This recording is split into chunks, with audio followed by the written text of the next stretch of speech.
तो सुन रहे, एक समय की बात है जब भगवान कृष्ण द्वारिकापुरी में निवास करते थे। उस समय एक ब्राह्मण भी द्वारका में रहता था। उसके 7 पुत्र काल के गाल में बचपन में ही जा चुके थे। इस दशा को देखकर वह ब्राह्मण बहुत दुखी था।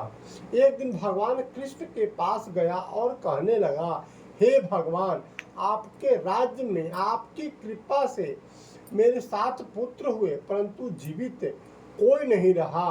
क्या कारण? यदि आप अपने राज्य में दुखी देखना नहीं चाहते तो कोई उपाय बताइए। तब भगवान बोले, हे ब्राह्मण, सुनो, इस बार तुम्हारे जो पुत्र होगा उसकी उम्र 3 वर्ष की है। उसकी उम्र बढ़ाने के लिए तुम भगवान सूर्य नारायण की पूजा होने वाली पुत्रजीवी व्रत को धारण करो, तुम्हारे पुत्र को आयु बढ़ेगी।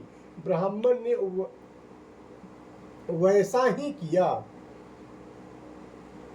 जब वह सपरिवार हाथ जोड़ और खड़े होकर इस प्रकार विनती कर ही रहा था,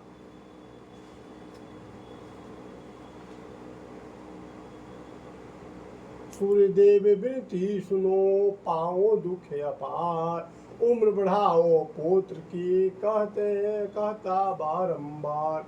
इतना सुनते ही सूर्य का रथ वहां रुक गया। ब्राह्मण की विनती से प्रसन्न होकर सूर्य ने अपने गले से एक माला ब्राह्मण पुत्र के गले में डाल दी और आगे चले गए। थोड़ी ही देर में यमराज उस ब्राह्मण पुत्र के प्राण लेने के लिए आए।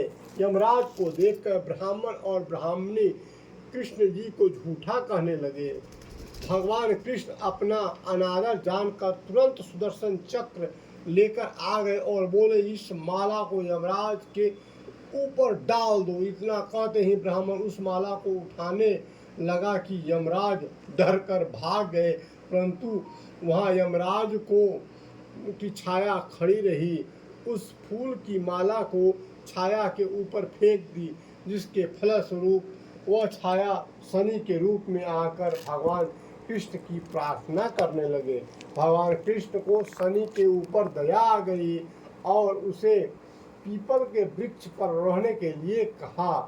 तब से शनि की छाया पीपल के वृक्ष पर निवास करने लगी। इस प्रकार भगवान श्री कृष्ण ने उस ब्राह्मण के पुत्र को उम्र बढ़ा दी।